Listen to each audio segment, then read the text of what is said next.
Jika Nopi ingin sukses dan tetap terkenal dengan cara seperti yang dilakukan oleh Nikita Mirzani, menjaga kontroversi dan menjaga konflik, ya itu sih sah-sah saja seandainya mau Nopi melakukannya, begitu loh. Dan itu memang haknya orang lain yang tidak perlu kita gugat-gugat. Tetapi di sini ada konsekuensi yang perlu diperhatikan. Saya memahaminya itu seperti kita memiliki rambut, begitu loh. Kalau misalkan saya tiba-tiba ya dikasih kebotakan ya di bagian depan misalkan begitu. Nah, kemudian saya ingin disulam pergi ke Turki. Itu kan mengambil bagian yang dari belakang, bagian rambut dari belakang seakar-akarnya lalu ditempel di depan, kan begitu. Nah, ya, artinya untuk menutupi yang di sini mengurangi yang di belakang. Sama sih dalam hidup juga begitu. Kalau kamu ingin mengambil yang ini misalkan, ya berarti yang sisi lain akan dikurangin, begitu loh. Nah, itu semuanya ada konsekuensinya. Nah, kita bisa memastikan konsekuensi ini dari mana sih? Ya kita lihat aja perjalanan hidup. Perjalanan hidup Nikita Mirzani itu seperti apa? Ayo kalian saya ajak naik mesin waktu. Kita kembali ke tahun 2009 dan 2010. Nikita Mirzani itu awalnya terkenal lewat apa sih? Lewat dia mengikuti ajang pencarian bakat, yaitu Take Me Out Indonesia, begitu loh. Kalau kalian tahu ya acara itu dulu, wah pokoknya hit banget lah. Dulu kan belum ada media sosial, handphone juga masih jadul, akhirnya TV itu menjadi satu-satunya hiburan di Indonesia. Nah, waktu itu ada namanya Take Me Out Indonesia. Salah satu pesertanya itu adalah Nikita Mirzani yang berhasil mencuat namanya. Dengan jargonnya waktu itu kalau nggak salah minta jajan 20 juta per bulan apa bagaimana, lupa saya. Pokoknya tuh dia tuh mencuat namanya itu di situ, begitu loh. Nah, kemudian masuk ke tahun 2010-nya, pertengahan 2011, namanya band itu kan dulu nomor 1 ya kan. Wah, impian anak muda itu dulu pengen punya band terkenal. Nah, di situ tuh lagi naik daunnya itu namanya band. Dan salah satu band musik yang terkenal waktu itu adalah The Potters. Nah, itu loh. Nah, Nikita Mirzani ini pacaran dengan The Potters. Dari sinilah awal namanya Nikita Mirzani namanya mencuat. Sepuncak-puncaknya itu di situ tuh. Nah, pacaran dengan Kiki The Potters, vokalis band The Potters. Dan waktu itu memang The Potters itu juga band papan atas waktu itu.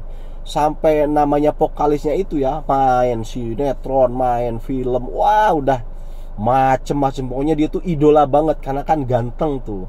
Lah pacaran sama Nikita jadi sorotan media. Tidak selesai sampai di situ. Setelah pacaran sama Nikita ternyata mengaku dianiaya oleh Kiki The Potters. Wah, ini makin heboh lagi. Makin disebut namanya di media-media itu. Di acara-acara gosip itu. Wah, terus aja yang dibahas Kiki The Potters sama Nikita Mirzani, begitu loh. Nah, ini terus aja tuh yang dibahas tuh dia. Itu agak meredup, set. Datang lagi dia masalahnya dengan orang lain. Salah satunya itu ya dengan Julia Perez pernah, dengan Dewi Persik pernah. Wah, pokoknya dengan artis-artis top dia bermasalah aja. Nah, begitu. Seakan-akan gak habis-habis gitu loh masalah-masalahnya. Ada yang kasusnya itu penganiayaan di tempat hiburan. Itu bener-bener terus aja. Itu dengan artis-artis mulai meredup. Dia bermasalah dengan pengusaha, namanya siapa itu? Dipolatif. Wah, ini juga terkenal lagi kemana-mana, sampai ngurus-ngurus yang namanya DNA itu, ngomongin orang-orang ngomongin DNA. Ya terkenalnya tuh di zaman ini nih, di zaman Nikita Mirzani gitu loh. Yaitu bahwasanya dia punya anak itu hasil dengan dipolatif, tapi dipolatif tidak mau mengakuinya. Nah, disinilah ngomongin tes DNA begitu. Nah, bersama dipolatif ini dia seorang pengusaha besar waktu itu ya. Itu dinikahin siri. Terus berlangsung itu. Setelah dengan bipolatif berkurang isunya, bikin lagi ya kan kasusnya. Wah, terus-terusan dia tuh kasus, sampai waktu Covid aja dia sama Rahel Fanya itu, wah bikin kasus lagi, ya kan. Terus aja begitu sampai sekarang. Dan terakhir kasusnya itu justru dengan anaknya sendiri. Kronologisnya sih anaknya ini, ya kan, disekolahin di Inggris, di sekolah yang mahal, yang elit, ratusan juta biayanya itu per bulannya itu. Anaknya ini malah kabur, ya kan, nggak mau sekolah, ya kan, bolos.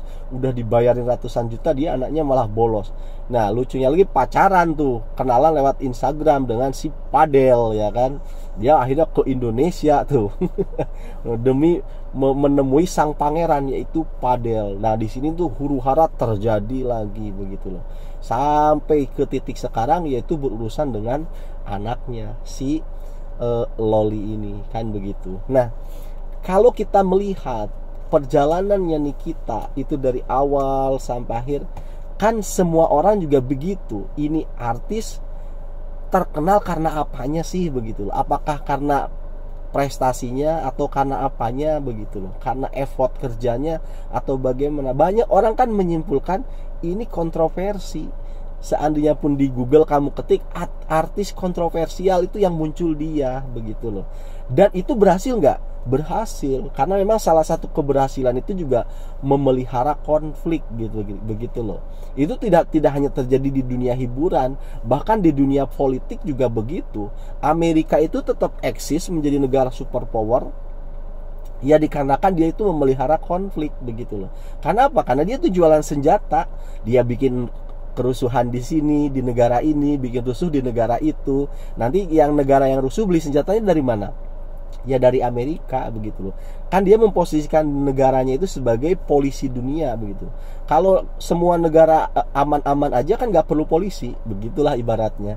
Jadi memang dia itu memelihara konflik. Di dalam politik pun begitu.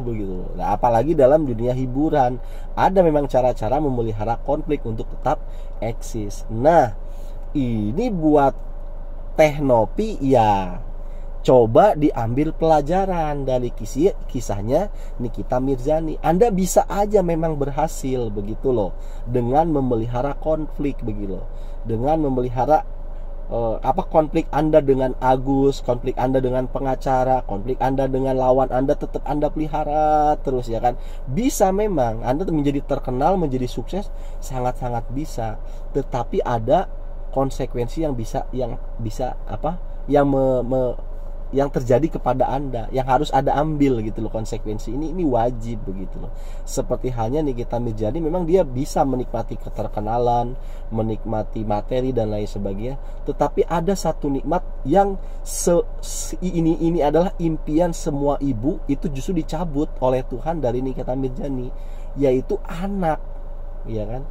Paling sebahagia apa sih seorang ibu, mau sekaya apa sih seorang ibu itu, pas disakitin sama anaknya itu kekayaan, ketenaran dan lain sebagainya itu seakan-akan tidak ada artinya ketika disakitin oleh anaknya, apalagi oleh anak kandungnya, apalagi oleh anak kandungnya itu wanita lagi. Bayangin, si Loli itu nggak mau manggil mama sama Nikita Mirzani, manggilnya itu apa? Nikmir. Dia tuh nggak rela ada seorang ibu seperti Nikmir, kata si Loli begitu. Itu bayangkan hati seorang ibu begitu. Lantas buat apa kekayaan yang selama ini dia peroleh, ketenaran yang dia peroleh? Nothing, tidak ada. Nah, begitupun juga dengan Teh Nopi ini. Kalau cara Anda bertahan di dunia hiburan ini dengan cara itu, misalkan mau ambil cara itu dengan memelihara konflik, ya kan, dengan terus memelihara kontroversi, siap-siap akan ada yang dicabut oleh Tuhan dari bagian dari diri Anda. Ya itulah, coba dipikirkan ulang gitu loh. Maka sarannya sih, yaitu balik lagi aja ke semula, ya kan, ke yang bikin Anda ini disayangi masyarakat, dikagumi masyarakat apa. Nah, coba balik lagi ke situ, jauhi gitu loh. Yang membuat Anda sekarang di puncak sampai Anda dapat penghargaan itu, coba hindari, jauhi, balik down to earth gitu loh, kembali ke habitat asal. Apa sih yang membuat dulu saya dicintai masyarakat? Nah, itu kembali ke situ. Insya Allah jalan Anda akan baik-baik saja begitu loh. Udah itu lupakan tuh, yang kontroversi itu masih terbuka jalan-jalan sampai Anda menyesal di kemudian hari. Saya khawatirnya sih begitu tuh. Ada yang dicabut dari diri kita, kebahagiaan lain yang jauh lebih besar daripada yang menurut kita ini, ini nih saya bakal terkenal. Itu kan semu begitu loh. Semu. Terbukti kan, orang yang dulu sangat mengidolakan Anda nih, menganggap Anda free, tidak butuh waktu lama kok bisa berbalik menjadi benci kepada Anda. Ini sebenarnya warning, peringatan begitu loh buat Anda Teknopi gitu loh ya. Anda sekarang mungkin merasa di atas, merasa terkenal dalam itu, bagi Tuhan mudah saja dibalikin cepret. Anda benar-benar ke titik nol tuh mudah aja. Ya itu kan udah terbukti. Fans Anda yang waktu itu bilang Anda ini peri, ya kan? Wah, malaikat tak bersayap, sekarang sudah berbalik loh. Ada sebagian, ada juga yang masih bertahan sih. Cuma itu kan pelajaran gitu loh, warning, peringatan begitu. Jangan sampai nanti Tuhan langsung benar-benar membalikan Anda ke titik nol. Ini kan bahaya. Lebih baik dari sekarang diperbaiki, disudahi, kembali ke awal, kembali lagi ke kegiatan sosial Anda. Ya, semudah-mudahan nasihat yang ecek-ecek dari saya ini dapat bermanfaat. Terima kasih.